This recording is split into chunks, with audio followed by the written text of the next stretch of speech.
A ver, ahora mismo son las 12:45 del lunes 28 de abril.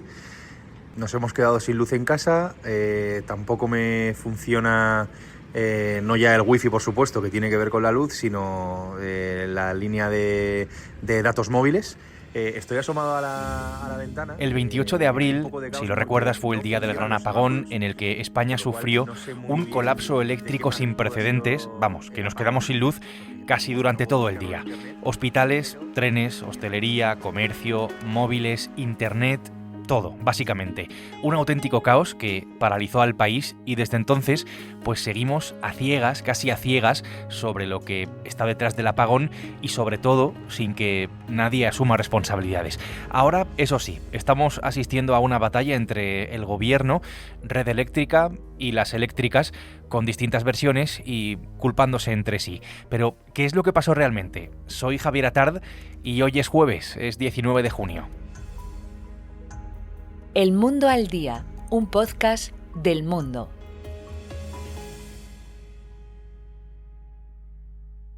En aquellas horas, es verdad, ya hubo poca información, incluso escuchamos al propio presidente del gobierno, a Pedro Sánchez, abonar, entonces, la teoría del ciberataque en contra de lo que ya decía la propia Red Eléctrica. Red Eléctrica ha hecho saber que descarta en la red de transportes cualquier ciberataque, pero en todo caso, la responsabilidad del Gobierno de España es hacer un análisis independiente. Sobre este asunto hay demasiadas, me atrevería a decir, cuestiones por explicar y lo voy a hacer con mi compañera Paula María, que está especializada en energía.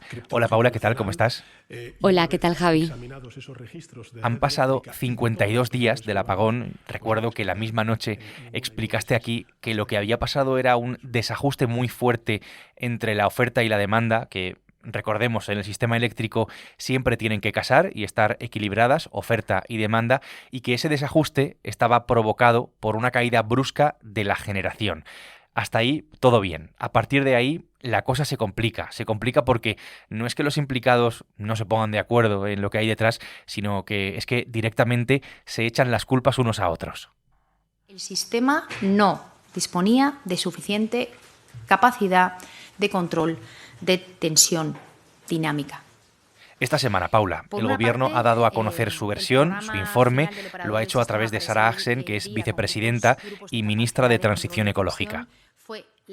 ¿Qué aporta nuevo este informe? Bien, la verdad es que más que señalar a Red Eléctrica, que lo que hace es repartir responsabilidades. El informe del Gobierno reparte la responsabilidad del apagón entre Red Eléctrica, que es la empresa semipública, el operador del sistema que se encarga de mantener el equilibrio en la red eléctrica y de gestionar la red de alta tensión.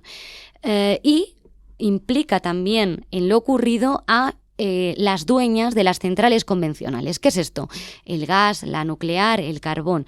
Es decir, que aunque no las nombra, porque este informe está lleno de tachones por temas de confidencialidad, todas estas centrales están en manos de 3 grandes empresas, la mayoría que son Iberdrola, Endesa y Naturgy.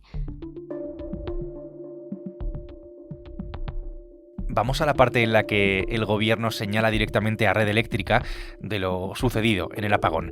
Red Eléctrica, que recordemos, insisto en ello, es de mayoría pública, con una presidenta exministra del PSOE, con Zapatero, a la que, por cierto, colocó Sánchez en ese cargo en Red Eléctrica.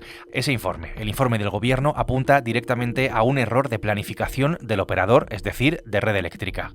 En un primer momento, lo que percibe Red Eléctrica y lo que traslada al Gobierno, y Pedro Sánchez en aquella primera comparecencia comenta, es que hay una caída masiva de generación que acaba con el 60% de la demanda, ¿no? El equivalente al 60% de la demanda en ese momento. Pues lo que acaba concluyendo el informe es que esa es la consecuencia del apagón. Es decir, lo que produce o lo que lleva a esa caída en cascada, que es como se conoce, pues a ese efecto dominó cuando se empiezan a caer unas plantas detrás de otras, eso cada vez va generando más inestabilidad en el sistema y acaba en un apagón total, pues como decimos, esa fue la consecuencia. La causa es una sobretensión, una subida de tensión en el sistema que debe de estar siempre en unos rangos muy medidos, que fue imposible de controlar una vez que desencadenó esa caída masiva de generación. Y una pregunta, ¿por qué esa caída, no? ¿Dónde está el origen?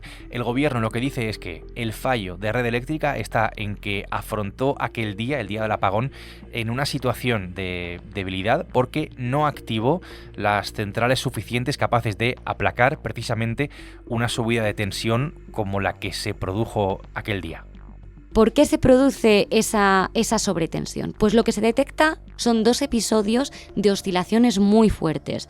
El origen está en la península ibérica. En concreto lo sitúan en una planta renovable de Badajoz, que genera esa oscilación y esa subida de tensión en el sistema. Lo que concluye el informe es que a la hora de intentar aplacar esa sobretensión, algunas de las medidas que toma Red Eléctrica, en lugar de aliviar la sobretensión, la agravan. Y por otro lado, concluye también que el sistema tenía insuficientes recursos para aplacar, para amortiguar las sobretensiones. Y eso es por 2 motivos. El primero, el mix energético se programa el día anterior. El día anterior hay una subasta económica, pues como una puja, en la que todas las tecnologías ofertan y las más baratas entran al sistema. Red Eléctrica recibe el resultado de ese mercado económico, de esa lonja, ¿no?, energética, y la modifica para que el mix sea seguro, porque puede ser que solamente entre energía solar y el mix energético necesita también energía de respaldo, energía sólida, digamos. Vale, Red Eléctrica en lo que se escuda es que intenta hacer las mínimas modificaciones posibles y mantener el menor coste para el consumidor. En ese marco, y teniendo todo esto claro, Red Eléctrica programó una serie de centrales de ciclos combinados y nucleares capaces de amortiguar las sobretensiones en el sistema. Pero una de las centrales que programa, unas horas después se declara indisponible. Hay un accidente en una central de ciclo combinado y dicen, oye, Red, que no voy a poder estar disponible mañana. Red Eléctrica, en lugar de sustituir, de reemplazar esa central en las horas centrales del día, hace sus cálculos y decide que no va a ser necesario. ¿Esto qué nos deja? La programación con menos capacidad de amortiguar sobretensiones en todo lo que va de año. O sea, en ningún día de 2025 habíamos tenido tan pocas centrales capaces de aliviar las tensiones o equilibrar el sistema como aquel día 28. Y esto es muy relevante porque apunta por primera vez a un fallo en la previsión de Red Eléctrica. ¿Te acuerdas de Sánchez dejando abierta la tesis del ciberataque? Pues bien, 52 días después, el gobierno reconoce que nada de ciberataque, nada de eso. Se concluye que no existe evidencia de ciberincidente o ciberataque como causa de la crisis energética. Ni el operador... La propia ministra descarta totalmente esa teoría, que aquel entonces parecía usada para evitar asumir responsabilidades, pero lo cierto es que el informe del gobierno pues tampoco es que depure ninguna. Eso sí, lo que hace es extender las sombras. Además de que se planificó mal la capacidad de respuesta, dice ese informe que las centrales convencionales no respondieron como se requería, es decir, apunta a las empresas, a las privadas, a las eléctricas, y además viene a reconocer que el sistema está obsoleto, porque los protocolos actuales que se cumplieron aquel día, lo que hicieron es agravar más aún la situación. Esto es lo que dice el gobierno, pero ¿y Red Eléctrica qué es lo que dice?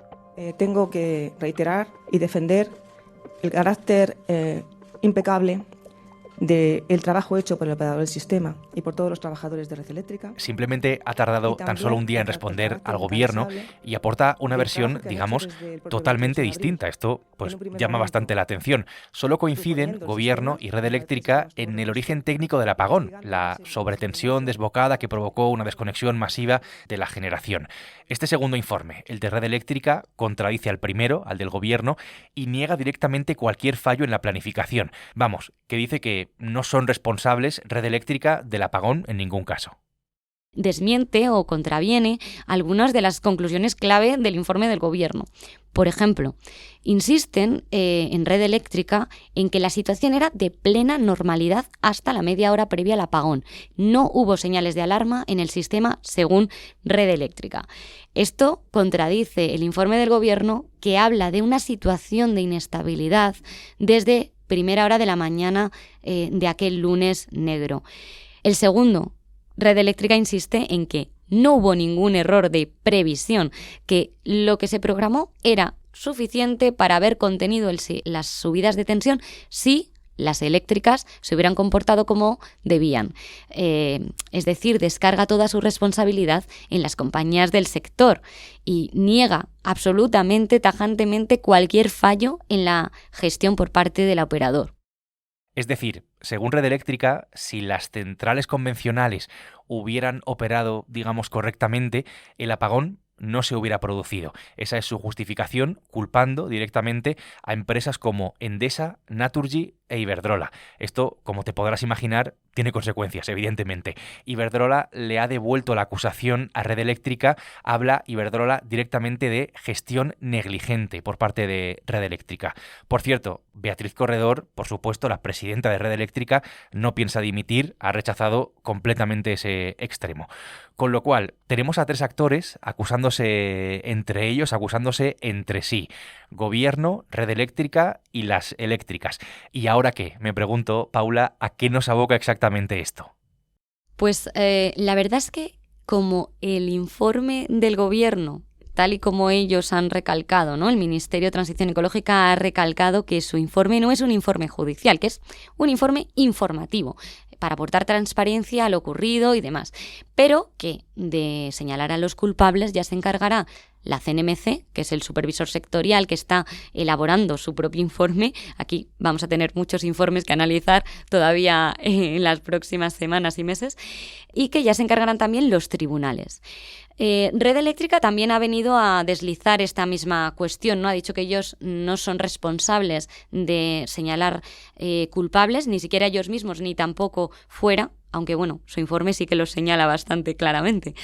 Que cualquier responsabilidad se dirimirá en los tribunales. De hecho, el CEO de la compañía de Red Eléctrica, Roberto García, que ha tenido un perfil muy bajo en esta crisis, no se le ha escuchado casi, ayer sí que intervino para decir que ellos rechazan cualquier responsabilidad y pagar indemnizaciones. Es decir, que ahora mismo hay, según el Gobierno, que cifra los daños del apagón, el impacto económico del apagón en 200 millones, según los abogados, la factura crece hasta los 800, o ese es el importe del pulso que Red Eléctrica y las compañías se van a librar en los tribunales de aquí a no tardando mucho, vaya.